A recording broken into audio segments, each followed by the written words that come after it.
Baiklah, di sini kami kelompok 8 akan mempresentasikan materi tentang tema komputer di masa mendatang.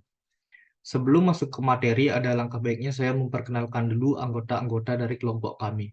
Yang pertama ada saya sendiri, yaitu Kadek Wira Agustiawan dengan NIM 2215100102. Kemudian ada Leonardo Franciscus Sitanggang dengan NIM 2215100107.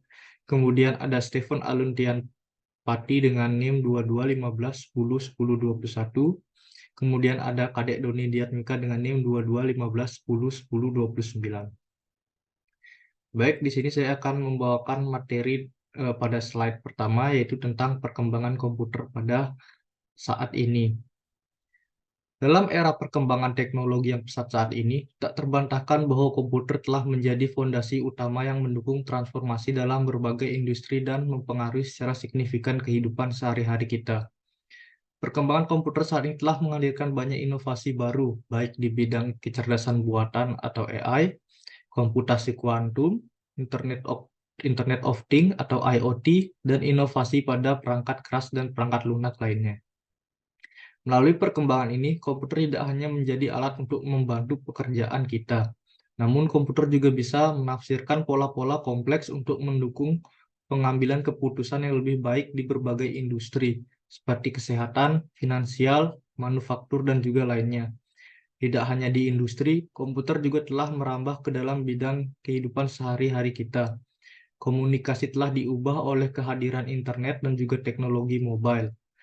Kemungkinan kita untuk terhubung dengan dunia secara instan, akses cepat terhadap informasi dan berbagai sumber menjadi hal yang biasa, memberikan kita kemampuan untuk belajar, berkembang, dan beradaptasi dengan lebih cepat daripada sebelumnya.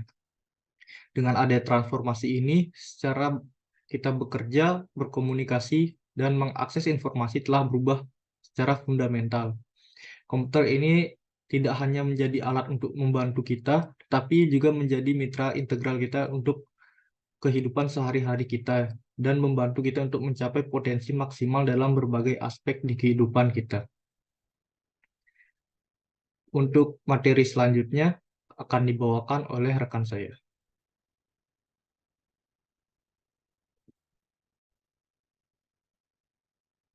Baik, di sini saya akan melanjutkan pembahasan materi selanjutnya, yaitu mengenai Garda Hyperscale 2023. Jadi teknologi-teknologi apa yang sedang hype di tahun 2023? Langsung saja, dari kelompok Emergent AI ada AI simulasi, di mana AI simulasi ini merupakan AI yang diuji di sebuah simulasi dengan berbagai situasi. Jadi harapannya AI simulasi ini dapat melatih AI tanpa risiko langsung di dunia nyata. Nah, selanjutnya neurosymbolic AI. Nah, neurosymbolic AI itu menggabungkan dua pendekatan, yaitu pertama dari neuro, pikiran otak manusia, dan simbolik atau penggunaan aturan. Nah, tujuannya adalah untuk mencapai pemahaman dan keterampilan AI yang lebih baik. Selanjutnya ada causal AI, di mana causal AI ini tujuan untuk memahami hubungan sebab akibat dalam pengambilan AI itu sendiri. Jadi AI tidak hanya uh, mencari korelasi antar data, tetapi juga berusaha untuk mengidentifikasi sebab akibat dari suatu fenomena yang tidak. Selanjutnya dari kelompok developer experience, yang pertama adalah API Centrista AS, di mana ini merupakan model perangkat lunak sebagai layanan, yaitu atau SaaS, yang sangat mengandalkan antarmuka pemrograman aplikasi. Jadi dalam konteks ini, platform SaaS itu menyediakan fungsionalitas dalam layanan melalui API, memungkinkan integrasi yang lebih baik dengan aplikasi lain. Selanjutnya ada GitOps, di mana ini merupakan pendekatan pengelolaan infrastruktur dan pengembangan perangkat lunak yang menggunakan Git sebagai sumber kebenaran untuk konfigurasi dan penyampaian.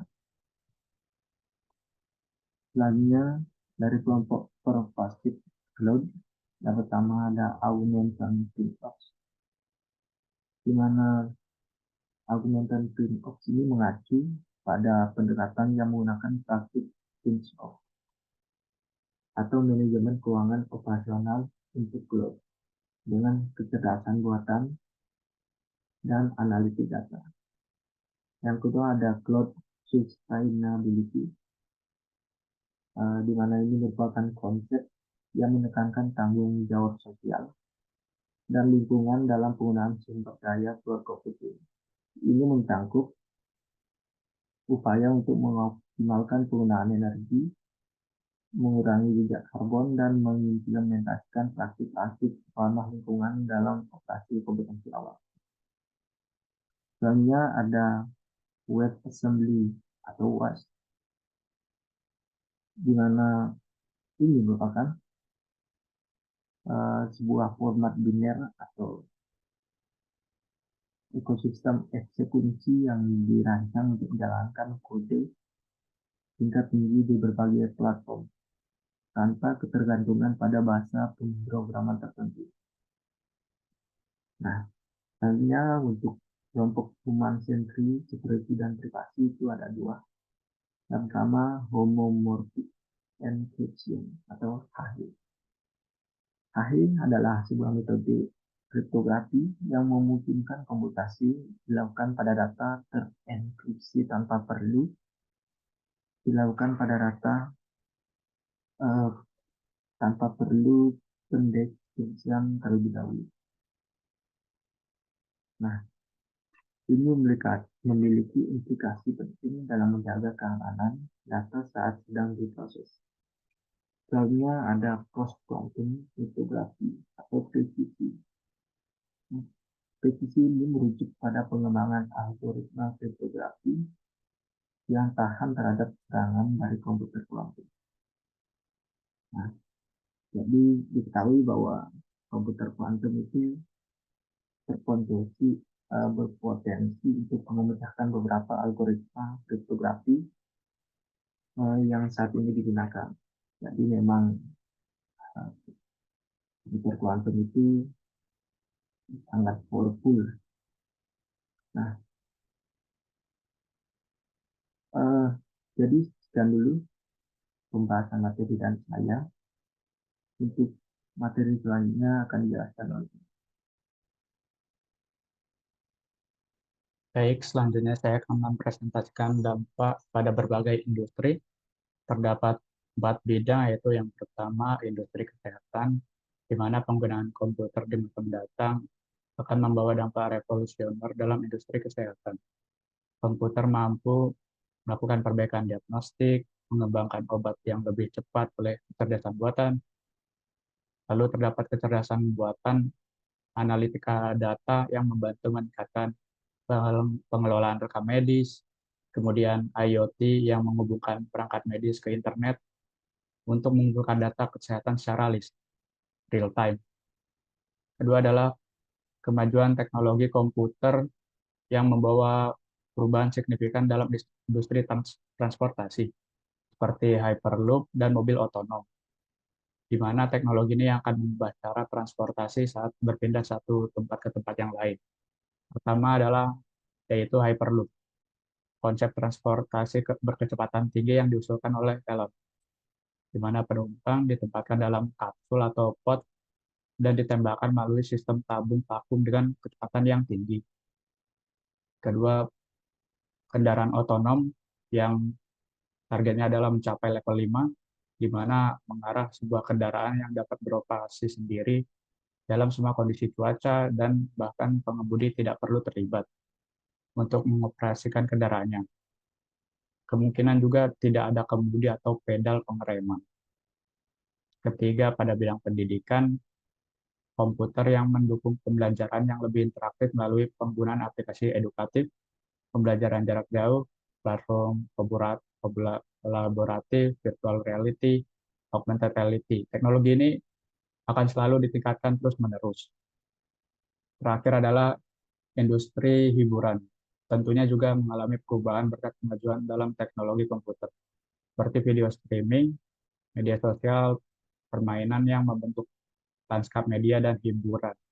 Dan yang paling utama dalam industri hiburan adalah memungkinkan model bisnis baru yang akan memicu ketergantungan pada teknologi tersebut. Untuk materi selanjutnya akan disampaikan oleh teman saya.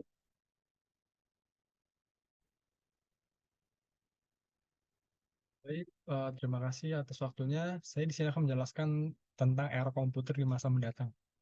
Nah, pertama itu ada privasi dan keamanan data. Kenapa privasi dan keamanan data? Karena saat kita menggunakan komputer, kita menyimpan informasi kita itu pasti banyak di komputer.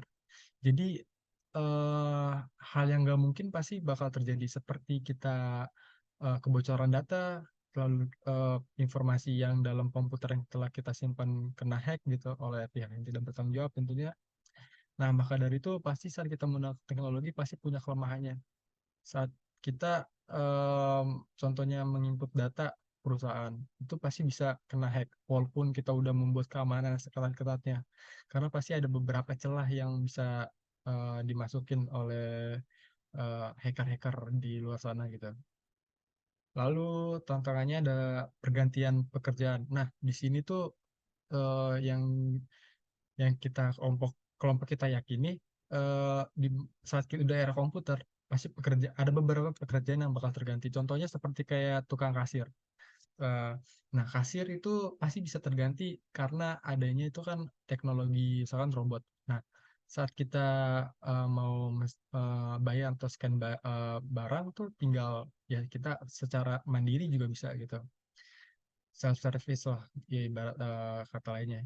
Jadi eh, mungkin kasir salah satu contohnya kasir ya. Masih baik juga beberapa pekerjaan bisa tergantikan oleh di masa era komputer yang akan datang. Lalu ada ketergantungan pada teknologi. Tentu saja ini pasti bakal terjadi di era komputer karena saat kita bekerja ataupun saat kita hidup di era komputer pasti akan menggunakan banyak menggunakan eh, laptop ataupun teknologi lainnya seperti HP, laptop, tablet ataupun yang lainnya karena kita pasti menginput data itu menggunakan komputer kan. Contohnya kita menginput data Excel. Nah, nggak mungkin kita susah-susah payah untuk menulisnya di buku. Lalu kita menghitungnya secara manual. Karena saat kita menggunakan Excel kan, kita bisa menginput data, lalu kita bisa masukkan beberapa rumus yang akan dihitung sendiri oleh komputer. Nah, jadi itulah salah satu contoh kita kenapa bisa tergantungan pada teknologi. Ya karena lebih gampang dan lebih mudah saat kita menggunakan teknologi gitu. Kita dapat dibantu dengan teknologi. Lalu yang terakhir itu ada kebutuhan SDM yang berkualitas. Nah, kenapa di sini ada kebutuhan SDM yang berkualitas? Karena di perusahaan itu pasti sangat membutuhkan orang pekerja alih-alih IT ya, teknik informatika gitu. Karena mereka itu sudah belajar tentang cara penggunaan komputer yang baik dan benar. Dan mereka sudah mengerti sekali dengan penggunaan teknologi. Jadinya pekerjaan mereka ini atau pekerjaan IT ini sangat dibutuhkan di perusahaan atau baik perusahaan, individu, atau lainnya gitu. Karena ya di era komputer pasti kita membutuhkan orang-orang yang mengerti tentang komputer gitu. Jadi itu saja yang bisa kelompok kami yang bisa saya jelaskan. Mohon maaf jika ada kesalahan kata ya, karena eh, pasti manusia punya salah gitu. Ada beberapa kesalahan, mohon dimaklumkan. Maka dari itu kami mengucapkan terima kasih.